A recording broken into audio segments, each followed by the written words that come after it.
प्यारे सतगुरु जी की प्यारी साध संगत जी, कल रूहानी सत्संग में पूज्य गुरु जी ने वचन किए कि अगर इस तरह से सब कुछ चलता रहा तो वो दिन दूर नहीं जब प्रलय महाप्रलय के दिन नज़दीक आ जाएंगे। क्योंकि डीजल कम पड़ रहा है, खाने का सामान कम पड़ रहा है, तेल कम पड़ रहा है, कोयला कम पड़ रहा है, पानी नीचे जा रहा है।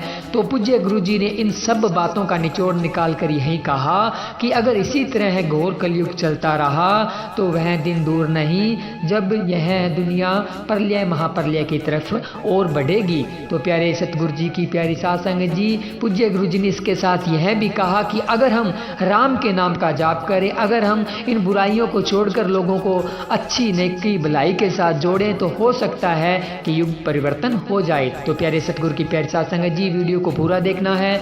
पूरा देखने के बाद में जो भी पूज्य गुरु जी ने वचन किए हैं उन पर जरूर पूरा अमल करना है। तो चलते हैं वीडियो में। धन धन सतगुरु तेरा ही आसरा। धन धन सतगुरु तेरा ही आसरा, धन धन सतगुरु तेरा ही आसरा। पूज्य गुरु जी ने बताई प्रलय महाप्रलय की निशानियाँ। पूज्य गुरु संत डॉक्टर गुरमीत राम रहीम सिंह जी इंसा बरनावा आश्रम से लाइव होकर साध संगत को लगातार खुशियाँ दे रहे हैं। संतों को आने वाले हर समय का पता होता है। पूज्य गुरु जी साध संगत को अच्छा जीवन जीने के लिए गाइड करते रहते हैं। आज पूज्य गुरु जी ने YouTube लाइव के माध्यम से साध संगत को हर समस्या का सलूशन बताते हुए कहा कि आप राम नाम का जाप करें, ओम हरि अल्लाह वाहिगुरु गॉड खुदा रब की भक्ति करें। उससे जब आप बिजनेस व्यापार खेती बाड़ी करते हैं उसमें भी फायदा होगा और शरीर में आत्मिक शांति भी मिलेगी। पतझड़ में बहार लगेगी। कब लगती है?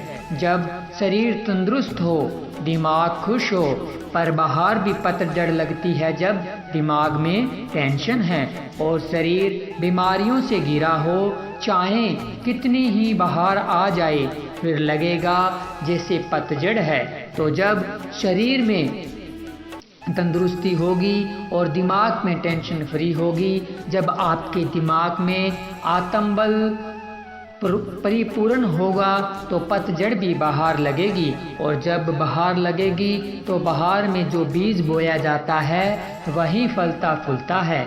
सुख में बोई हुई चीज कोई उगती नहीं। ऐसी थोड़ी ना बरसात को उड़ीगते रहते हैं लोग। पर बरसात सही समय पर आ जाए, लेकिन आजकल तो गड़बड़ हो रही है। जब बरसात नहीं चाहिए तब आती है, जब चाहिए तब नहीं आती। यह क्यों होता है? ऐसा क्यों हो रहा है? इस पर भी बात करेंगे। अभी इसकी वजह है जो हमने अनुभव किया है। पिछली बार भी हमने कहा था आपको, जब पिछली बार आए थे, कि शाह सतनाम शाह मस्तान जी ने इस बॉडी से पता नहीं क्या क्या काम लेना है। जो इतनी तपस्या करवाई उन्होंने, तो फीलिंग आती है, महसूस होता है कि ऐसा तब होता है। मालिक ऐसा करे ना, यह मालिक से दुआ है। पर यह परिवर्तन तब आता है जब प्रलय की तरफ दुनिया बढ़ रही होती है। बड़ी दुखद बात है, जनसंख्या का विस्फोट होने को तैयार है। इतने बच्चे बढ़ते जा रहे हैं, इतनी जनसंख्या होती जा रही है कि पूछो मत। पानी धरती में नीचे गायब होता जा रहा है।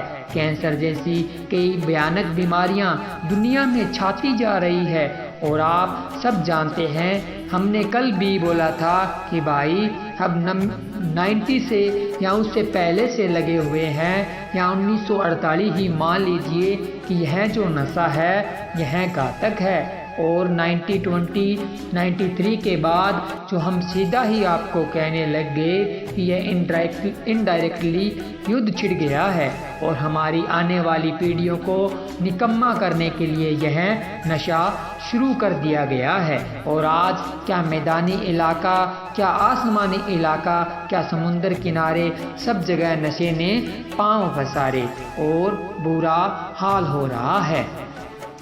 माँ बाप रोकते हैं तो बद्दे लगते हैं। समाज में ज़्यादातर लोग इससे ही दुखी है। लोग मर रहे हैं नशा कर करके, क्योंकि उसमें केमिकल की मात्रा ज़्यादा है।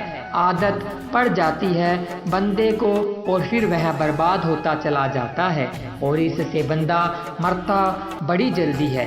कई कहते हैं भगवान ने जो उम्र लिख दी मरना है, नहीं, भगवान ने उम्र नहीं श्वास लिखे हैं, लेखे तेरे श्वास के राज। अब 50 वाला 25 में मर रहा है, इस तरह से आप खुद को बर्बाद कर रहे हैं। तो यह निशानियाँ जो आ रही है बड़ी डरावनी है और उसी का यह अंग है। आप महसूस करके देख लो, बरसात बिना मौसम के हो रही है। मौसम जो पहले नहीं होता था वह हो रहा है, जो नहीं होना चाहिए वह भी हो रहा है। ग्लेशियर पिघल रहे हैं, पानी नीचे जा रहा है। कोयला डीजल पेट्रोल कब तक चलेंगे? फिर क्या करोगे?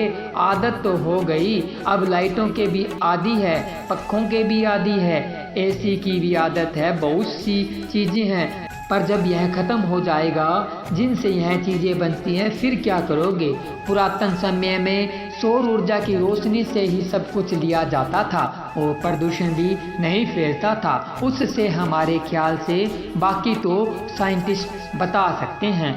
भगवान का नाम ही आपको हर दुख तकलीफ से बचाता है। सौर ऊर्जा से हमें नहीं लगता कोई प्रदूषण होता होगा। तो हाँ, काफ़ी बच्चों के हाथ खड़े हैं, कह रहे हैं प्रदूषण नहीं होता। जी, हमें कैसा पता? भगवान का नाम ही आपको हर दुख तकलीफ से बचाता है। सौर ऊर्जा से हमें नहीं लगता कोई प्रदूषण होता होगा। तो हाँ, काफ़ी बच्चों के हाथ खड़े हैं, कह रहे हैं प्रदूषण नहीं होता। जी, हमें कैसे पता है कि यह चीज़ होगी? हमें फीलिंग आ रही है, महसूस हो रहा है कि कहीं साइकिल ही सबसे बढ़िया सवारी फिर ना हो जाए, कहीं तत्ता तत्ता फिर से ना होने लग जाए। पंजाब वालियों और इधर जोटा बुग्गी वाले, राजस्थान ऊँट गाड़ी वाले, कहने का मतलब जब पेट्रोल नहीं, डीजल नहीं, कोयला नहीं, तो ऊँट की ही पूंछ ही पकड़ोगे, वह चमड़े वाली छांट चल जाए, चल ओए। सो कहने का मतलब फिर वही साइकिल की सवारी ना अच्छी लगने लग जाए। वैसे नंबर 1 है साइकिल चलाना, सेहत की सेहत बनती है और जहाँ जाना वहाँ भी पहुँच जाते हो। बुरा ना मानना, हम तो आप गाड़ी में भी जाते हैं, आप भी जाते हो, पर गाड़ी में जाने से जब जेब भी खाली होती है और सेहत भी खाली होती है, पर जाना पड़ता है और जाना पड़ेगा भी। जब तक चल रही है गाड़ियाँ, कौन हटता है? भगवान का नाम ही आपको हर दुख तकलीफ से बचाता है, इसलिए भगवान का नाम लेते रहें। धन धन सतगुरु तेरा ही आसरा, धन धन सतगुरु तेरे ही आसरा। प्यारे सतगुरु जी की प्यारी साथ संगत जी, आप जी को यह वीडियो कैसा लगा कमेंट करके जरूर बताएं। और अगर आपने आज तक अनमोल वचन चैनल को सब्सक्राइब नहीं किया है तो सब्सक्राइब जरूर करें और जुड़े रहें इसी तरह अनमोल वचन के साथ, क्योंकि हम आपको दिखाते हैं अच्छा और सच्चा। मिलते हैं जल्द ही एक नई वीडियो के साथ, तब तक के लिए धन्यवाद। धन धन सतगुरु तेरा ही आसरा, धन धन सतगुरु तेरा ही आसरा।